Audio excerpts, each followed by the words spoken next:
Welcome back. Oh, that felt loud. Welcome back. How are we? That even scared me a little bit. Whew. That was a little scary. Anyway, hey, you made it today. I know that's kind of a challenge for some of you guys. Honestly, the room's a little more full than I thought it would be on a snowy, cold. I think it's the coldest day we've had in years up here. So and some of you guys who are watching online and you're like, what do you mean it's cold? You guys are in college? Because we have people, I don't know if you guys know this, we have people watching in Texas and Nashville and all kinds of places that aren't normally like, in Colorado, so they think all of it's cold. We're not usually cold here in Canyon. This is cold, and I'm not a fan. I just want to let that be known, okay? But you made it back, and it's day 8. You made it to day 8. Whew, yeah. Some of us are on day 8. Or maybe there's several of you guys who I've seen on Facebook, and you're on day 7, 6, 5, 4, 3, 2, or maybe just starting over today on 1. Maybe you haven't heard of anything we're doing so far. But that's okay. We're going to get into it. We're going to talk about it. Wherever you are in this 35-day challenge. So if you've just popped in and somebody invited you and you decided to come and brave the cold weather to be here for the first time, trying to figure out what's this all about, what we're doing, we're in the middle of this 35-day challenge. And this 35-day challenge, we're calling it the Expedition 35. And it's an adventure that actually several of us, in this room, across the community, and really across, several states. I know a few of you in Dallas messaged me that you're doing this. I know some of you guys in Wichita are jumping in on this as well. There's people kind of all over that are tied to this church doing this Expedition 35. And that's awesome. Because it's not just adults. There's a kids version of it, which you can catch out there at the Brave Kids Check-In. If you haven't seen it, it looks like this. It's a lot thicker than what the adult version is. But you can check through that, and the kids are enjoying it. At least my kid is. My daughter's doing it. My son's doing the kind of the adult version, but it's a blast to do. So there's kids and adults doing this, and it's just, there's a lot of things that are going on with this adventure. And it's important that it kind of matters because there's lots of us kind of on the same goal. You're like, why are you doing this Expedition 35, this 35-day challenge? Why is it? What is it going on? The goal is training. It's training us to be spiritually tough. And sometimes it's training for the first time. Sometimes it's retraining old habits that maybe you used to have as a believer in Jesus. And maybe you're not a believer and you're just here today. Cool, enjoy it. We're going to have a blast today. But even with that, if you're new and you're a new believer, this is kind of training for the first time. It's forming muscle memory on different parts of our life to focus on God. And by the way, it's important when I say different parts of our life, it's important that we all kind of understand what we're talking about. And we all have a baseline for what those parts of our lives are. So I'm going to have them throw this graphic on the screen, and we've been kind of working on this the past 3 weeks as we've been in this series. But the first step we've got is, at the very top, we have our heart. And our heart's, it's our willpower, okay? It's the decision maker for our lives, okay? And then after our heart, we have our souls, right? And our souls are a lot of things, but it's where our emotions really come from. And then our emotions, they speak to our heart. So we go from emotions, they speak to our heart. We talked about this a few weeks ago. And it kind of goes to our hearts, and our emotions speak to that. And then that's kind of how it tracks. And then from there, we have our mind. And our mind is what decides. It's what we decide what is true or not true. It's where we call this is my truth or your truth, and that's just our mind that it takes us to, okay? It's what decides what's wise and safe for us to do or not to do. And last, we have our strength, and that's our bodies, okay? And it's what we talked about last week. We went in depth on it last week, and our bodies carry out externally, outside of us, they carry out what we already have talked ourselves into internally, okay? Our body carries out what God might be asking us to do on the inside of us. And by the way, the goal is for anybody who says that Jesus is who he says he is, that he's going to do everything he promised to do. The goal is for these parts to come together under the leadership, the headship, the lordship of Jesus, to be under his direction and his alone. And for that to happen, all of those parts have to work together. It's kind of like a gearbox where one of those turns, they all turn and they work in unison, okay? And so this challenge that we have is training. We're training all of these parts to work together. And in training, we're going to do 5 things. We've agreed we're going to do 5 things every single day. Excuse me. And all of these things that we're training Each one of these is connected to one or more of those quadrants to get them to work in unison. And we focus on these 5 things for 35 days in a row. And it's more than just like a workout program you picked for New Year's. It's more than just, I'm going to kick off this new thing and I'm going to Tae Bo. Anybody remember Tae Bo from back in the day? Right? A few of you, I know that's like we're dating ourselves and I get that. So you're like, what's Tae Bo? Shut up. Anyway, y'all don't know the genius that Billy Blanks was. All right, I'm just saying. That was his name, right? Anyway, that's kind of what we go through. It's more than just like a workout program. That's not it. And if you're looking for that, man, you should find that, but this isn't it, okay? This is different. And what we do, but like a lot of physical programs, we are keeping a tracker. And if you don't have one, there's some on the tables when you walk out the doors. There's some on the orange shelves out there. But you can grab a tracker, and we're checking them off. Mine's back in my office over here. But we're checking off every day in each one of the 5 sections that we're working on. And so that's kind of where it is. And with the physical, here's what we're tracking. With the physical activity, which that's one of the things we're tracking, physical activity, okay? And that's where we tell our bodies that they work for us, that we don't work for them. And it's hard. And I get it because, man, for a long, long time, my body told me what to do, what to eat, how to function, what that was like, and I got way out of hand on that. And I'm getting it back in the pocket to where I need to be now and addressing it, but it's hard to retrain yourself after it's been a long time or however long it's been. So, number one that we're looking at and we're tracking for 35 days is physical activity, okay? And then every day we're reading one chapter of the Bible. And then we're going to pray every day. We pray through some things. And on that tracker, if you get one of those, there's a prayer guide that kind of helps you know how to intentionally spend time with God. Because a lot of people are like, Justin, I don't know, like, how do I even pray? What do I talk to God about? How do I reach out to Him? What do I do? There's a guide that kind of helps you understand just some basics of how to pray and how to engage in intentional conversation with God, okay? And then we're going to sacrifice. And you're like an animal? No. Not maybe depending on if you're carnivore diet, yeah, you're probably going to sacrifice a lot of them, okay? But that's not what we're talking about, okay? I'm going to expand on that fully today, and that's what we're going to talk about today. But sacrificing was number 4. And then the 5th one that we're talking about, that we're tracking over time, is serving. And I know this is one of them that I get a lot of messages on. Because people are like, I'm running out of ways to serve people. You're not. You're just not thinking creatively, right? Like, if you just stand at the door and hold the door open for somebody for a little while, like extra, you served them, right? It's an easy way. We'll talk about that, and you'll know, but we're doing one act of service to somebody outside of your normal routine every day, okay? And again, why are we doing this? Well, first off, there's the goal of we're just going to do what we said we're going to do for 35 days.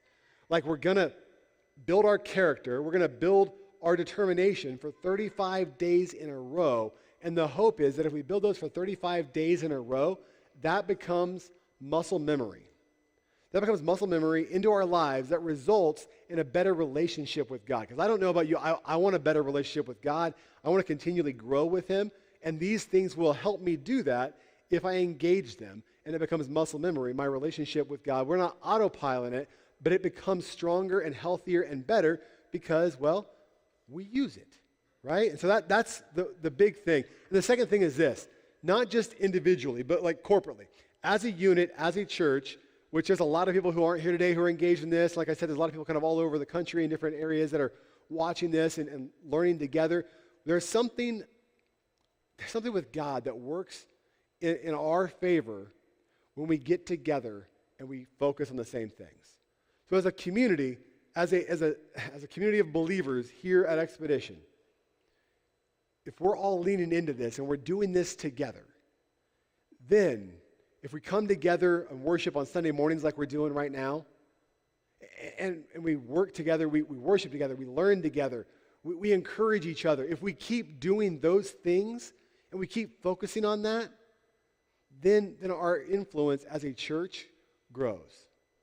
Our church gets healthier, and we're following Jesus stronger and better. This church gets better. And then if we do have more influence in our world, in the surrounding area, in our neighborhoods, in our schools, and in our work, and in our friendship, in the places where we live, work, and play, then everything around us gets better too. It's that concept that a rising tide floats all ships, right? Raises all boats, not just one. And so if we get better, our whole community, 'cause I don't know about you guys, I hear people, locals and tourists alike, I hear them complain about our community. People get on, chant, rant, and rave and all kinds of ridiculousness and vent and get upset about everything without trying to better themselves. But if we were all focused on the same thing, guess what? Everything starts to float stronger. Everything raises with that. And so that's a bonus of what it, does all this make sense so far?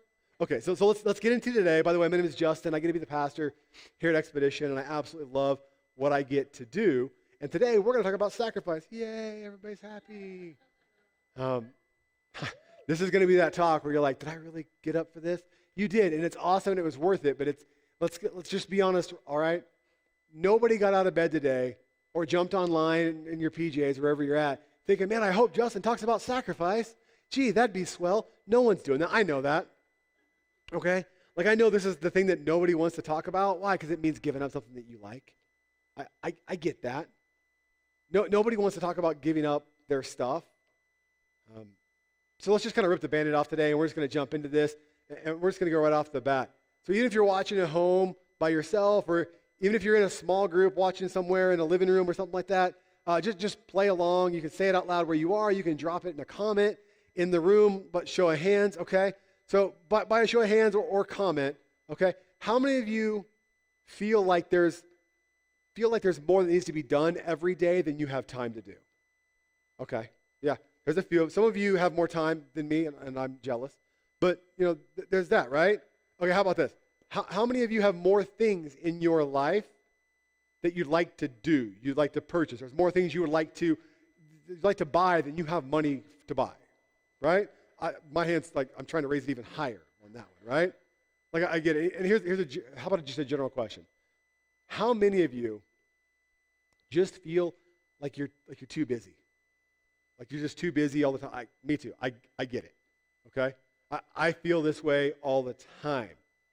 And if you raised your hand to any of those, if you commented, if any of that is true for your life, then the reality is every day each one of us is choosing. We are choosing something to do at the expense of something to not do, okay?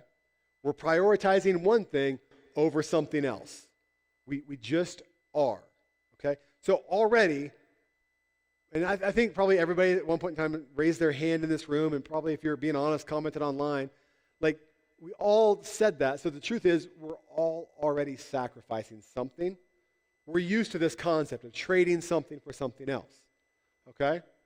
So let's just get philosophical for a minute and really kind of dig into this, all right? We live in a world where I personally think the number one advice that gets thrown at us, it's the number one philosophy we see in movies, and we see it in TV shows. We see it everywhere. Every TV show you've binge watched recently, we see it on game shows.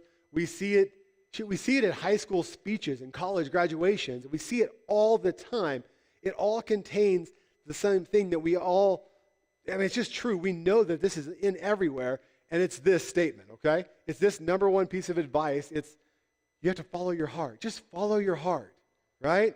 We hear that everywhere we go. Pursue your dreams. Chase what you want to be. You have to follow your truth. And the message being shared and being devoured by our world and being proclaimed by our world is simply this. To be fulfilled in life is to pursue whatever you desire most. The world says that whatever you want to have in life, to be truly fulfilled, you have to pursue what you desire most. You have to go after your dreams. You have to be, if you want to be happy in life, you have to chase this stuff down. If you don't pursue it, you're just simply not ever going to be happy. And you know what? If you read certain parts of the Bible and you take it out of context, it's almost like the Bible agrees with that. For instance, there's this guy named David in the Bible. And David writes this. He says, take delight in the Lord, and he will give you your heart's desires. That sounds pretty awesome, doesn't it? Just take delight in the Lord, and he'll give you what you desire. But we tend to skip over the part that says, delight in the Lord.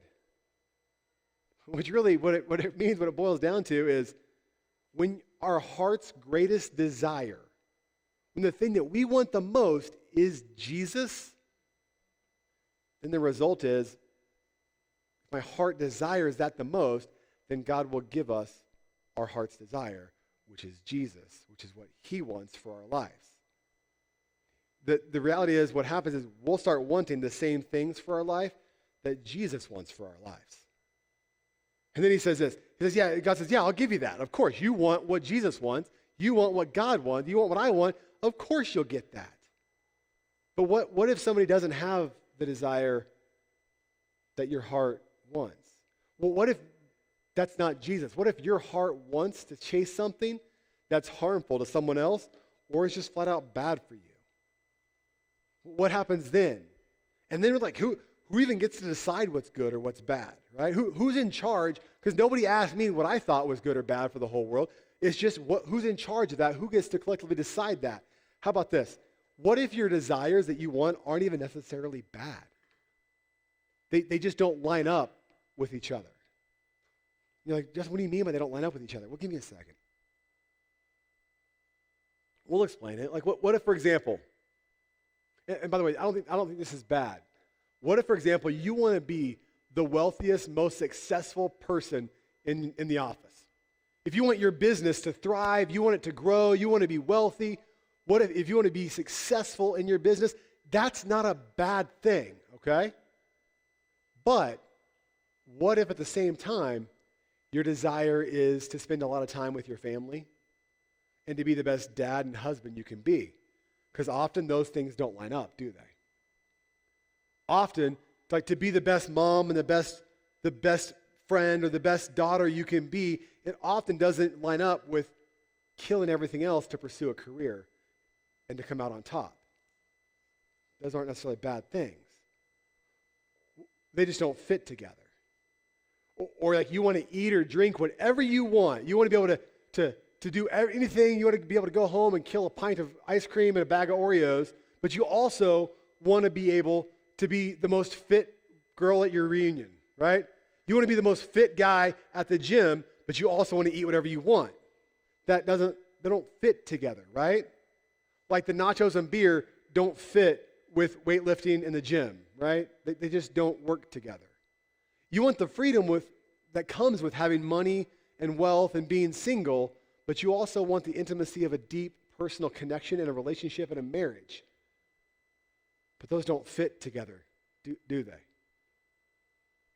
Which brings us to another philosophy I want to share with you, okay?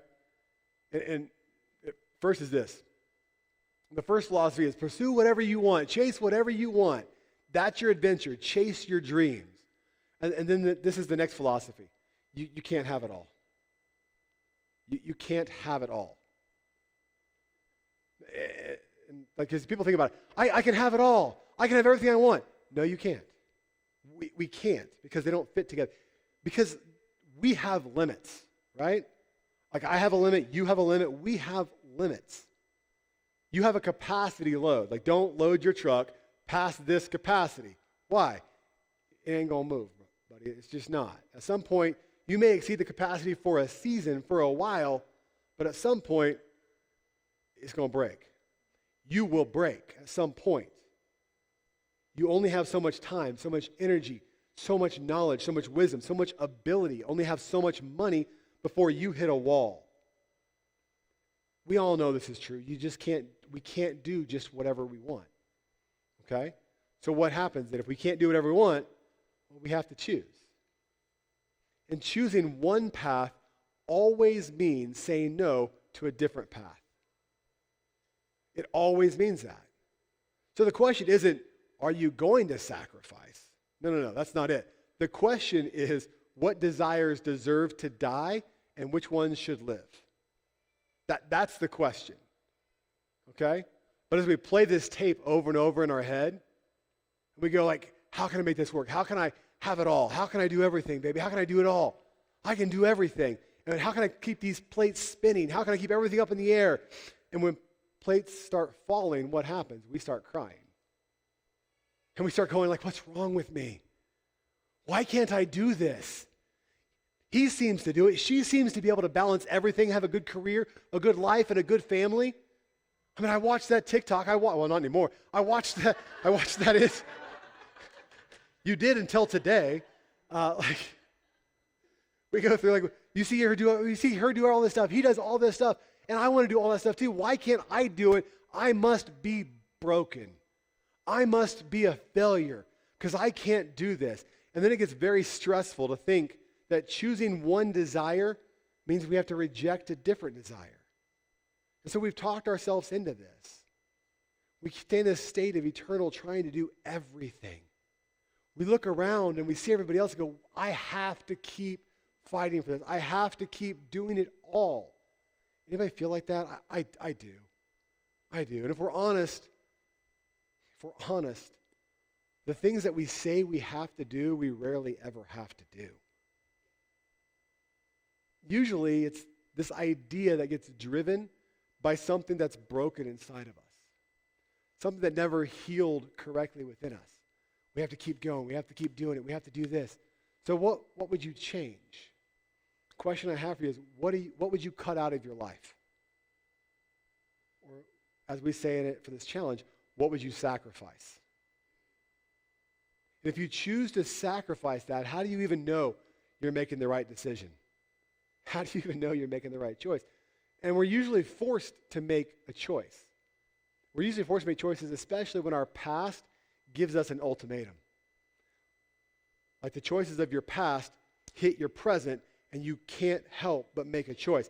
Like when you're faced with a diagnosis from a doctor, and all of a sudden the years of drinking have caught up to you, and you have to make a choice. You can't not do anything anymore. Or like the bank calls, and your choices previously of not paying the loan are coming due. Or your spouse files the paperwork. Or your kids shut you out of your life, or out of their life. And now you have to choose. I choose this, which means I sacrifice this. Are you okay with that? And the third philosophy I just want to kind of throw out there today, this third truth I want to throw out to you like this, goes like this. Not choosing is a choice. Not choosing means you made a choice. Pursuing one desire means you have to say no to something else. And if you do that, if you wait too long, then the choice is made for you. And by the way, this next statement is not a spiritual statement. It's not a supernatural statement. It just has nothing really to do with God. It's just the way that life works. And actually, it's from a New York Times columnist, David Brooks. He wrote this, quote, he says, if you aren't saying a permanent no to anything, giving up anything, then you probably aren't diving into anything fully. And then he says this, which is that, by the way, that first part is such a big statement. If you aren't saying a permanent no to anything, if you're just gathering stuff, then you aren't diving fully into anything because you got 1,000 things going and none of them are great. And then he says this, a life of commitment means saying 1,000 no's for the sake of a few precious yeses. Isn't that good? From the New York Times even. That's amazing. Listen, the reality is if you say yes too much, too often, you'll lose focus on something better. Isn't that right? You just will. And see, Jesus knew that. Jesus knew that. He knew that we as humans, we're going to tend to fill up our life with stuff, with things. And it doesn't matter if they're good things or bad things. We collect things. And too many things come at the expense of missing something far greater than we could have imagined. Simply because there's not enough time to do all of them. There's not enough talent or money, which is why Jesus himself practiced and taught this discipline called fasting and sacrifice. Not as a religious checklist, not as a religious ritual or a self-punishment thing, as some people take it to extremes, but as a season of taking time out for reflection. Okay? That's what we're talking about when we're talking about sacrifice. The question now is, what am I filling my life up with at the expense of something that's probably more important? What am I filling my life up with at the expense of something more important? And we've got to take time out to look at that. And see, fasting from food, that's a discipline. It's a discipline of setting aside something normal and common that's not bad, like you got to eat to live, right? But what does that do with sacrifice? Here's the best definition for sacrifice that that I could come up with. And it's not even originally from me. It's from Pastor Jim up in Flatiron Church. It's amazing, but it goes like this. It says, sacrifice means laying down something or simplifying my life in order to pick up more of something that's more important. And I'm going to say that again.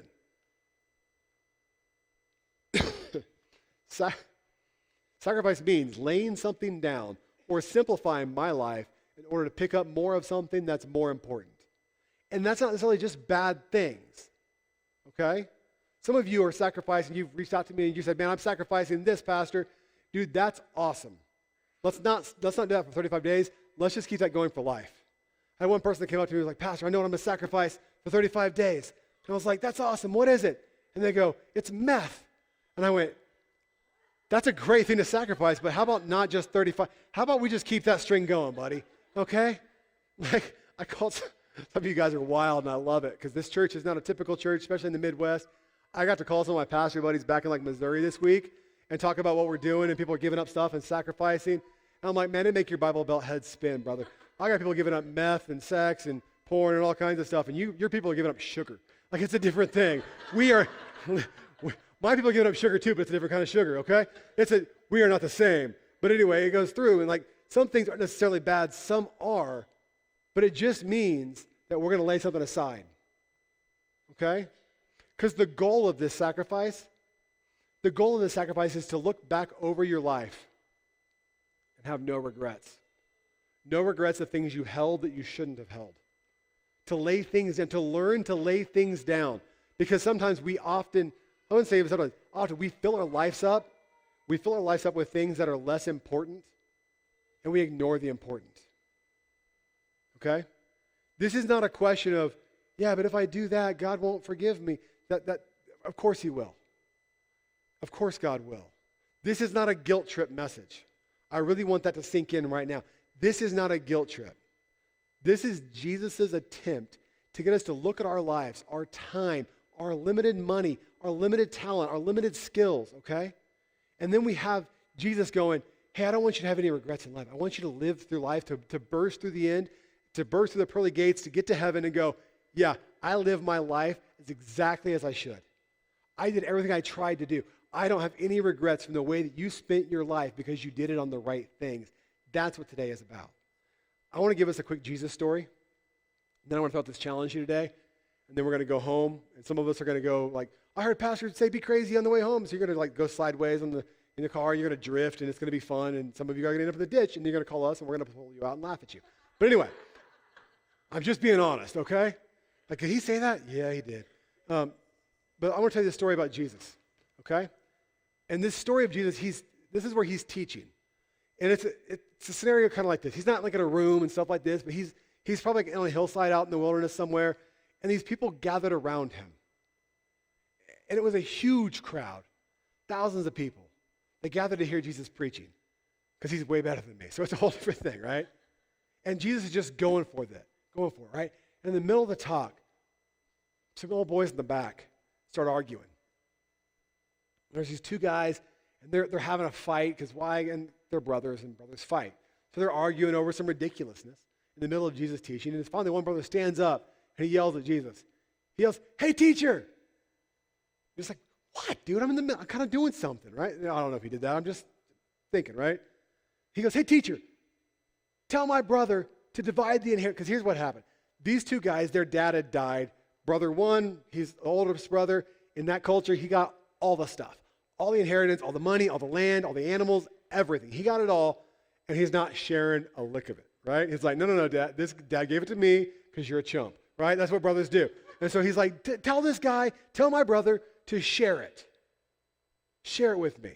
And this is getting awkward, right? Jesus, fix this. I don't know what to do. Fix this. So Jesus replied to the man.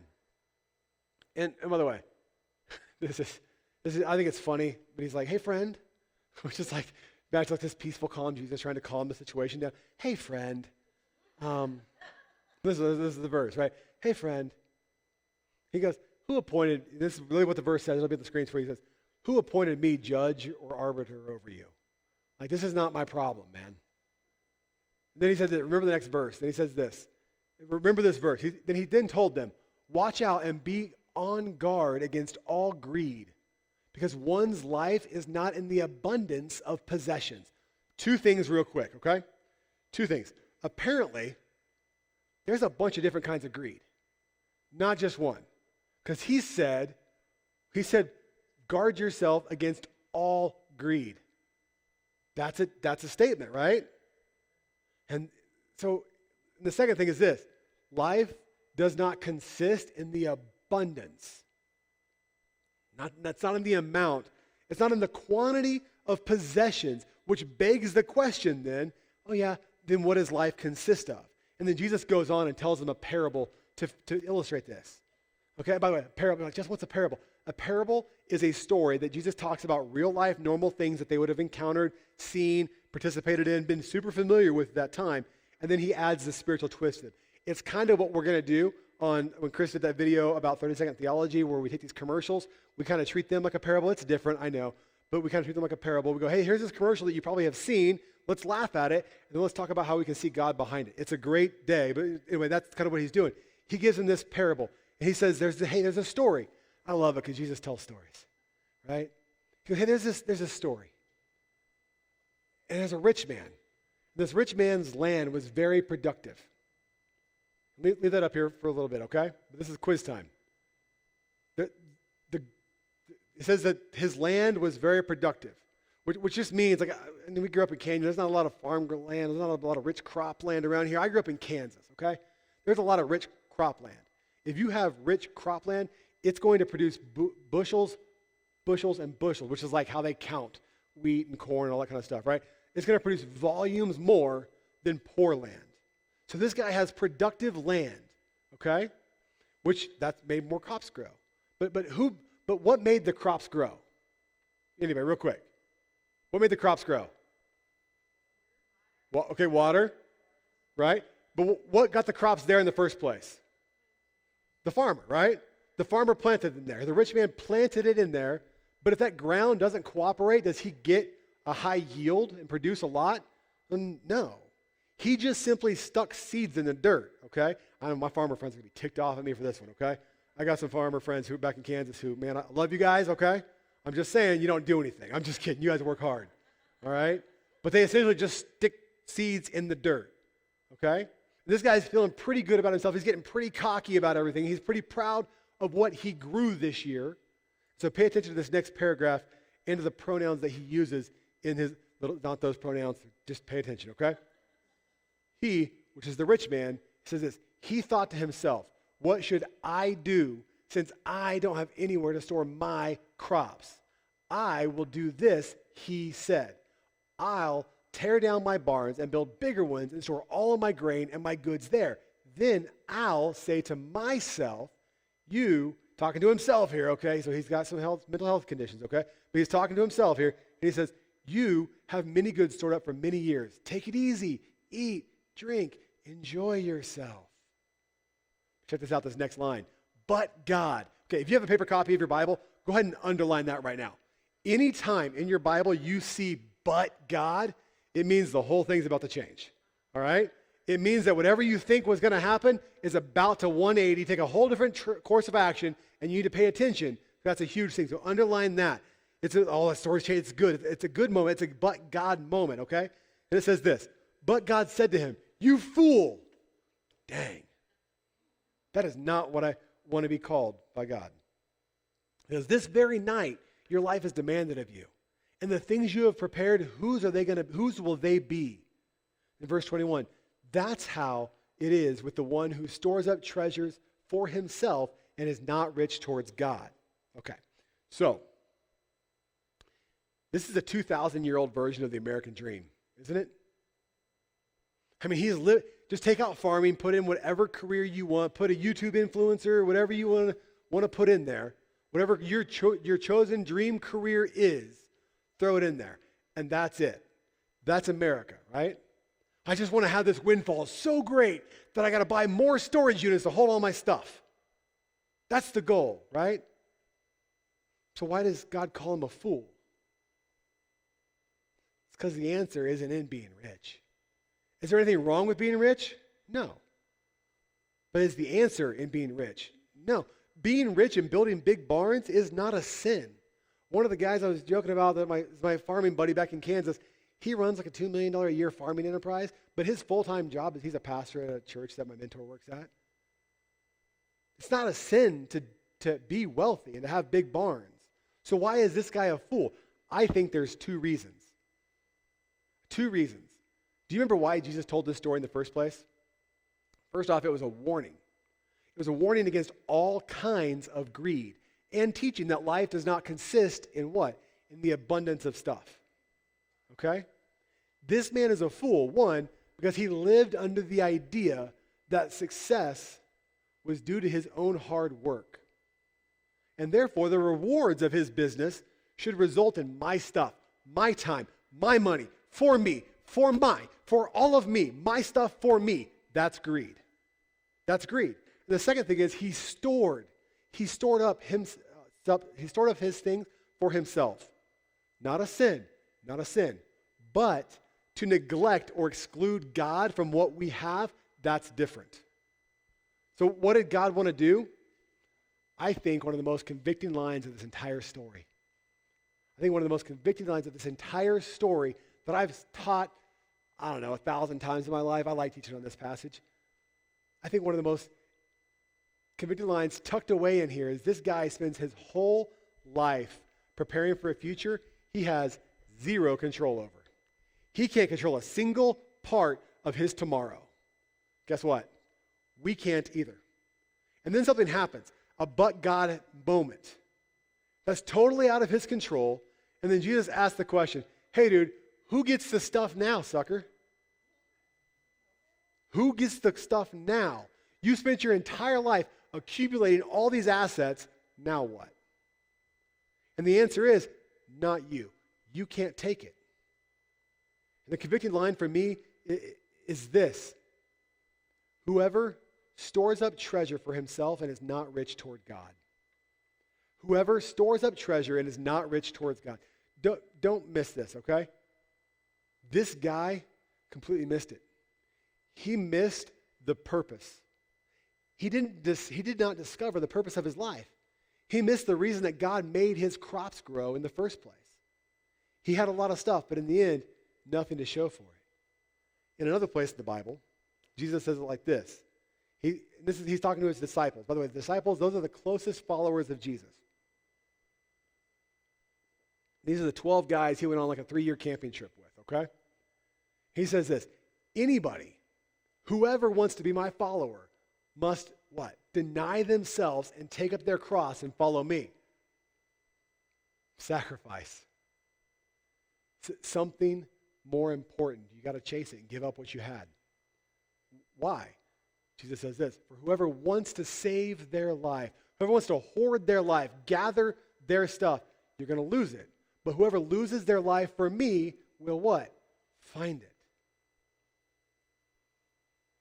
What good is it going to be? It goes on. What good is it going to be for someone to gain the whole world but forfeit their soul? What can anybody give in exchange for their soul? And that last question haunts me. It's the worst one. Our version today might be something like this.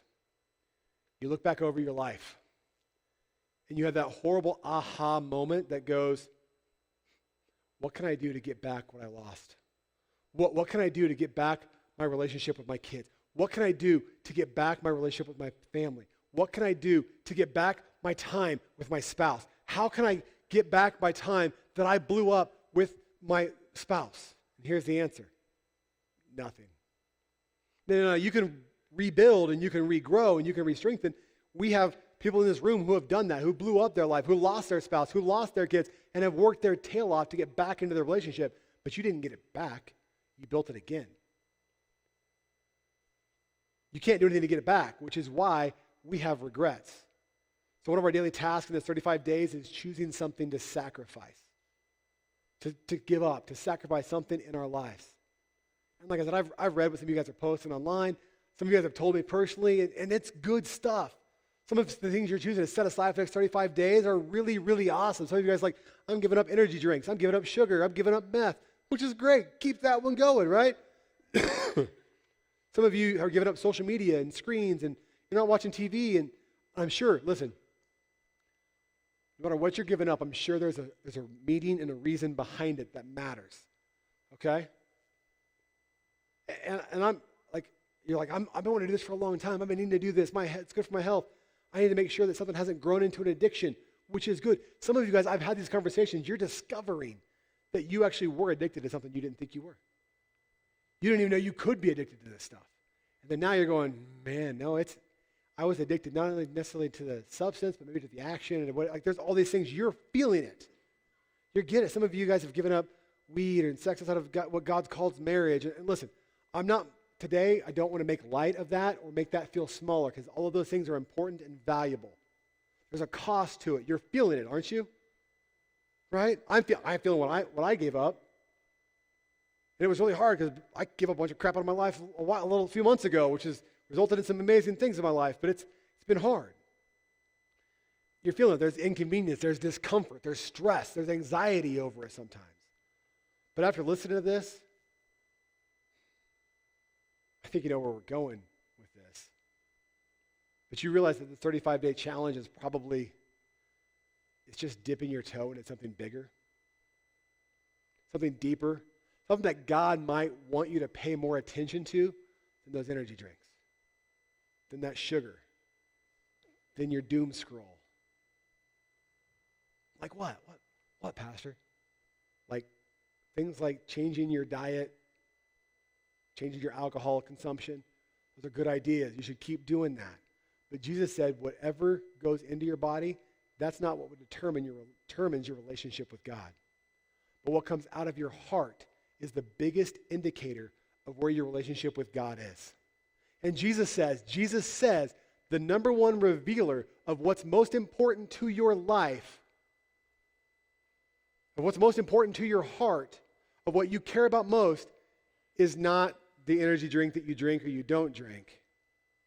It's where your money goes. Jesus said it. Be mad at him, not me. He said, where your treasure is, that's where your heart is. You could be mad at him. He says, for where and that word treasure, it trips people up sometimes. Like, well, I treasure my family, Justin, and I treasure this about this. And that's not, no. When you look up the word in the Greek, it's talking about money, it's talking about wealth, where your treasure is, not your heart's treasure, but your pirate treasure, okay? That's what it's talking about. That indicates what, now the laughing's gone down a little bit now that I mentioned money, huh? I get it. I treasure all these things. Where he says, for where your money is, your heart will be also. See, the thing that you love the most, that you prioritize the most, that gets first crack at your money. Mine too. If you want to know what I love, go look at my bank statement. It's not going to lie to you. I can lie to you all day long. My bank statement won't. My bank account shows you what I love. Where I spend my money is where I love. That's what Jesus says. He goes on to say this, no one can serve two masters. No one can have two bosses. No one can have two leaders. Why? For he'll either hate the one and love the other, or be devoted to one and despise the other. So there's this tug of war that we go back and forth, and we go back and forth, and we keep going back and forth. And Jesus says you cannot serve both God and money. And here's my point. Sacrificing something for this challenge is definitely a good thing, okay? It is. And whatever your thing is, I'm sure it's good, okay? I'm not telling you to stop that.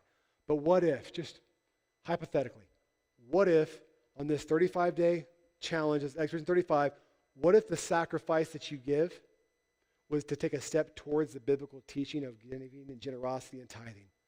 What's tithing? Giving 10% of your income to God's word. Giving 10% of your income to what God says is good and true and be done through your local church. And by the way, when I talked about this, if you're a guest today, you're like, this is not my church. That's cool. That's not what I mean for you. That's not what God says to do. Okay? But if this is your place of worship, the place that feeds you, that grows you, what if that was your challenge? What if that was your sacrifice? I'm curious right now, like what's going on in your head? What's your first response or your reaction right now? What are you thinking? What are you feeling right now? And listen, as a pastor, I've heard it all. I have.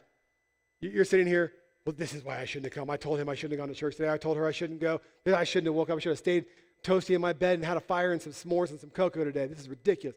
Now I'm in here. I shouldn't have been here. Or you're going, this is why I don't trust religion. This is why I don't trust God. It's just about your money. If I give more money, Justin's probably going to get a raise. I don't. I'll just be honest with you. I don't. I haven't gotten a raise in 3 years, and I'm not looking for one now. Okay? This is just the thought process that you go through your head. Like if more money is given today, I don't work on commission. Okay? I'm not getting anything that comes out of this, I promise. And I'm not a prophet, but I can deduct probably the conversation that's happening, the most common mental conversation that's happening right now in your head. Why? Because I've had that conversation in my head before. If I were to give, the conversation goes this, if I were to give more, if I was to give more of my money, or a percentage of my money, if I was to give up some of my money to the things that God wants to do here at Expedition, it would change the amount of money that I have to spend on the stuff that I want to spend, on the things that are important to me. And you're right. And you're going, I don't know if I want to do that. Jesus already said, what you love, what you consider important, that gets your money first. And listen, if talking about money makes you mad, makes you nervous, you feel like I'm doing it in an incorrect way, you can come tell me afterwards. I will gladly point you in a direction of another church that's good and healthy in this community. You can attend there, no problem.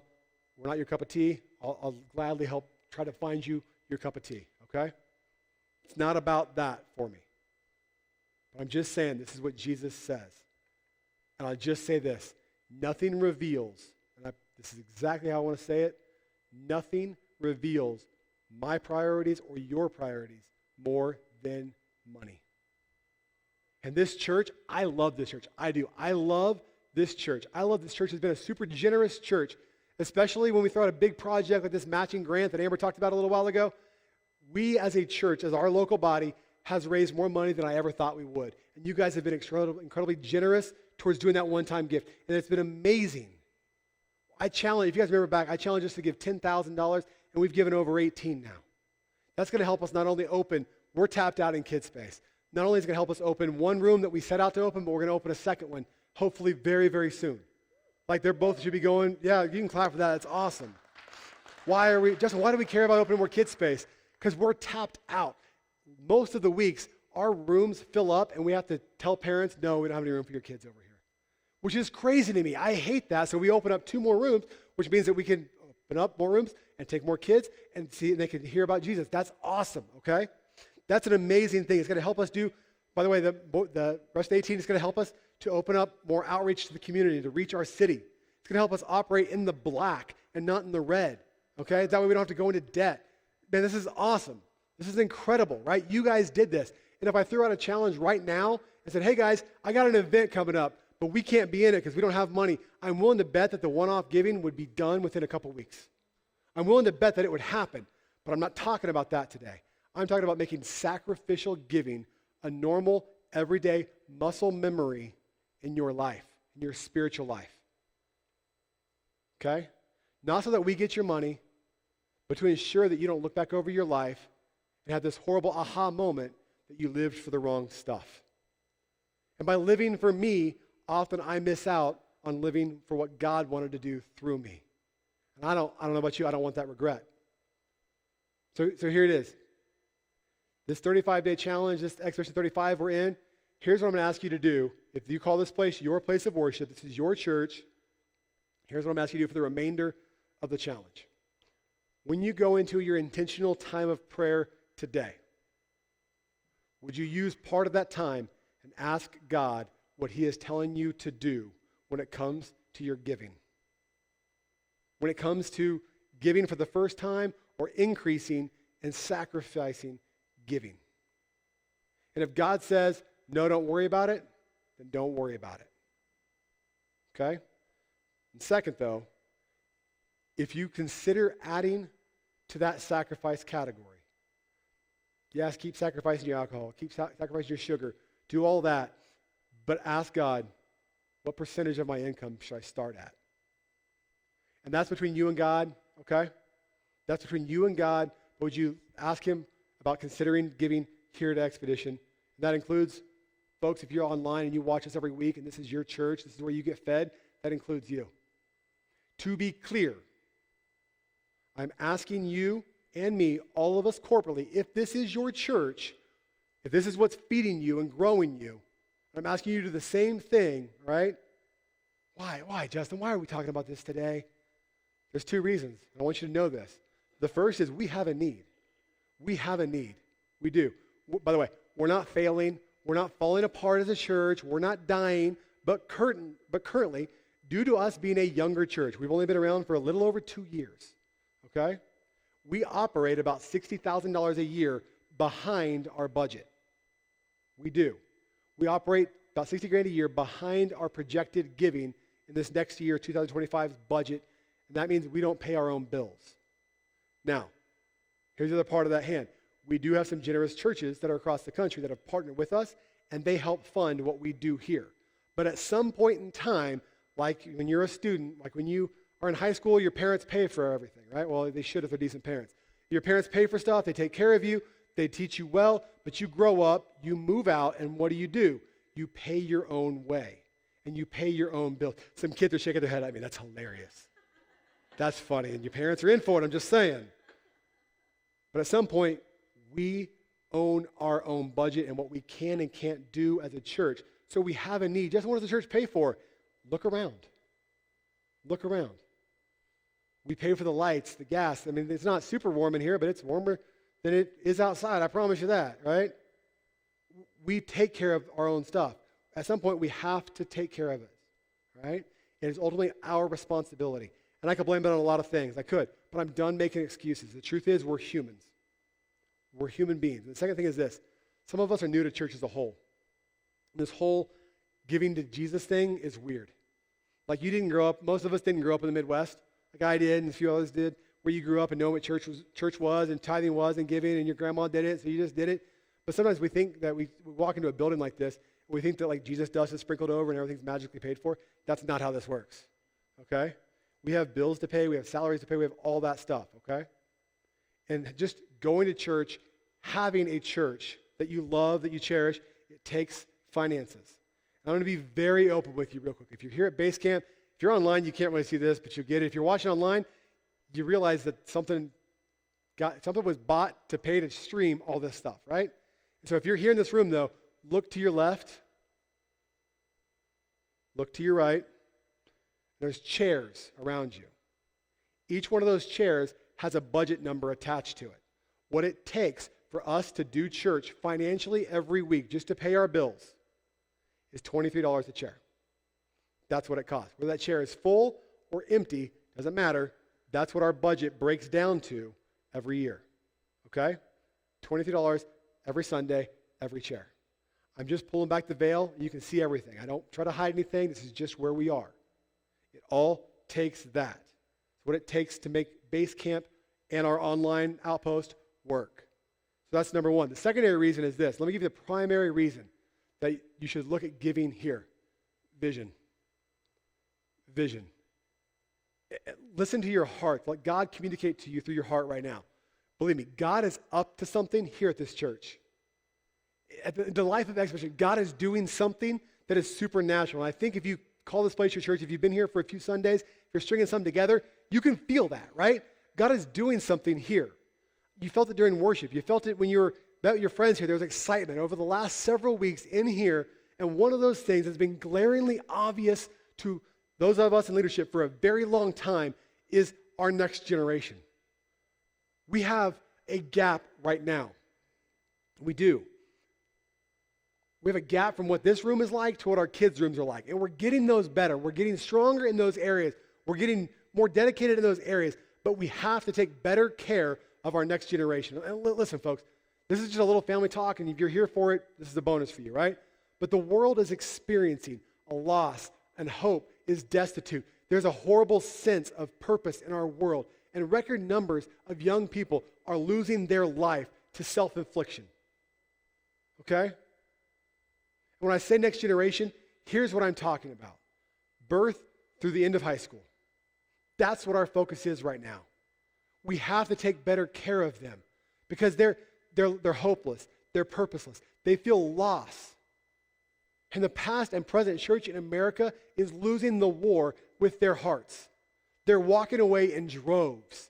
And too often, our response, the American church's response is, oh, that's bad. That's horrible. And then we do nothing. Shame on us. Shame on us.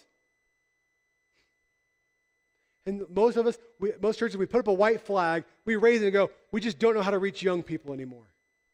No, that's stupid. We can fix this. We can change this, but it has to start somewhere. And with us, it's starting.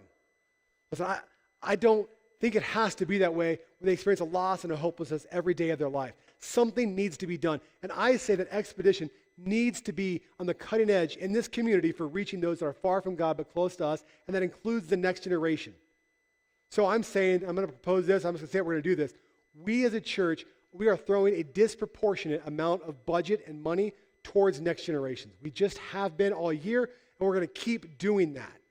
A disproportionate amount of energy when it comes to budget, when it comes to staff and volunteers and manpower and efforts to reaching kids. And this is the thing too. Over the next 2 months, I believe strongly, at this point in time, unless something crazy happens, we're going to not only open another kids room, we're going to open our middle school ministry and our high school in the next 2 months. Yeah, you can clap for that. Why? Why? Because we want to bring Jesus into the darkness of their world. We want them to have hope. And do you want to go with, do you want to see that vision happen? Then we have to do something that we're not doing now.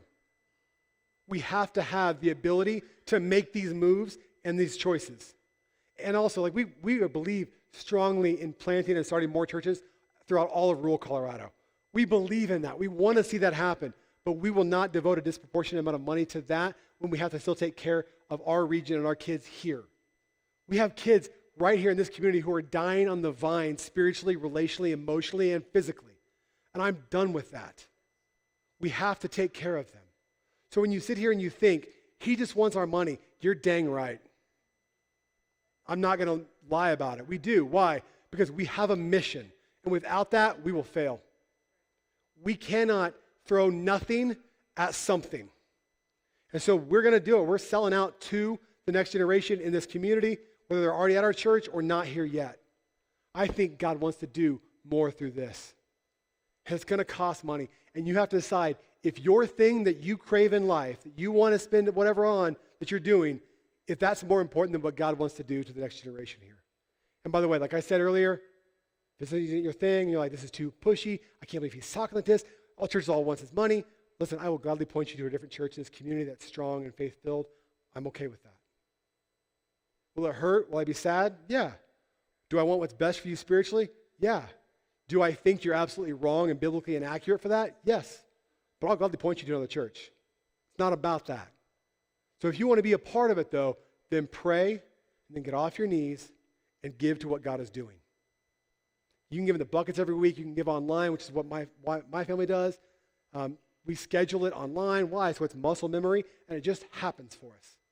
It just continues to go. By the way, we fully give. We give at least 10% of our finances as a family back to this church. That's what we do. And by the way, we also give on the pre-tax amount, not the post-tax amount. Okay? And if I'm perfectly honest with you, we believe in this community, in this church, in this city so much. This is the first time I've said this publicly, definitely corporately. And I'm not saying it to brag. I'm just telling you we are all in on this. And I'm not asking you to do anything I'm not probably doing greater. Okay? But from May until November, Expedition was only able to pay us less than half of our monthly salary. And we gladly did it, and we never shortchanged hours or time devoted to this community, to this church, and to what we do here. I'm not saying it to brag. I'm just telling you, I'm 10 toes deep in this with you. All right? This is what we are about for our family. Why? Because I believe in what God is doing here.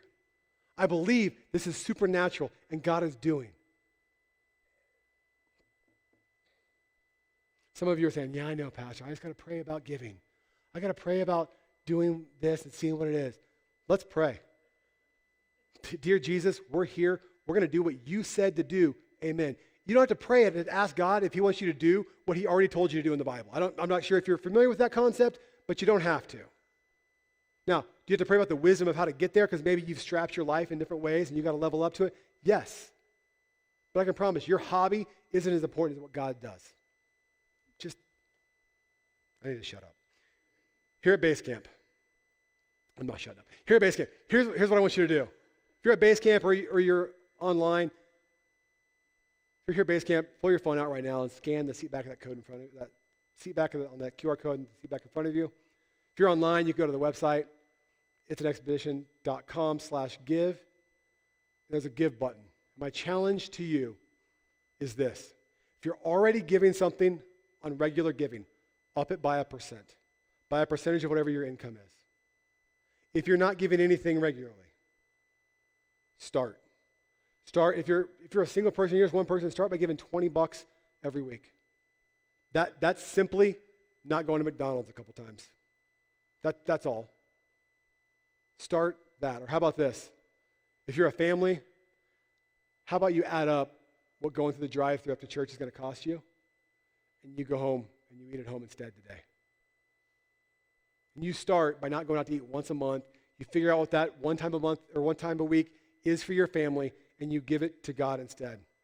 And if this is not your church, I challenge you to do the same. If you're just visiting today and you normally go to one of the churches in town, awesome. Do that there. Let them reap that blessing.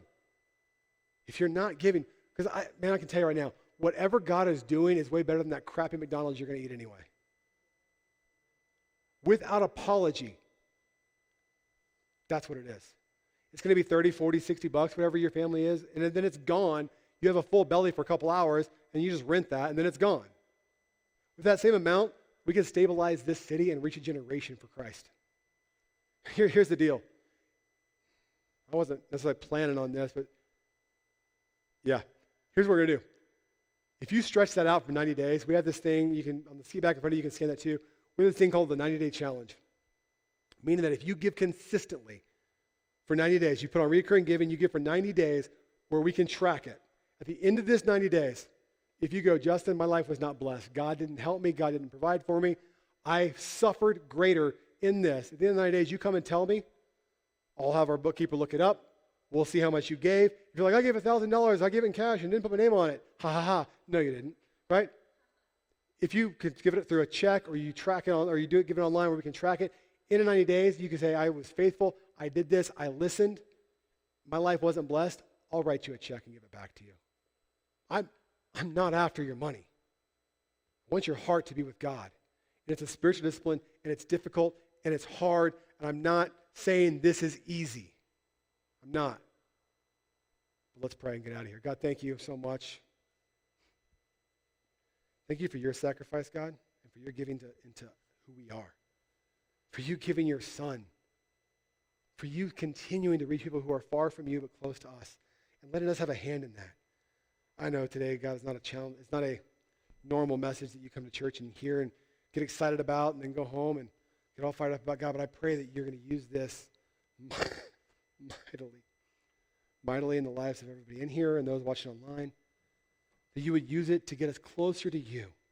That our heart would not, because we know, God, our heart doesn't naturally bend towards you. But you can use these habits that we develop right now, these spiritual disciplines, and you can weave us back over and graft us closer to who you are. God, help us to follow and chase you and to find your adventure. God, help us to see you more clearly and brighter than ever. God, we ask this boldly through your Son and through Jesus alone. Amen. Guys, I know this is not the normal everyday message that we give here. I teach on giving very infrequently. Why? Because I don't like it. Okay?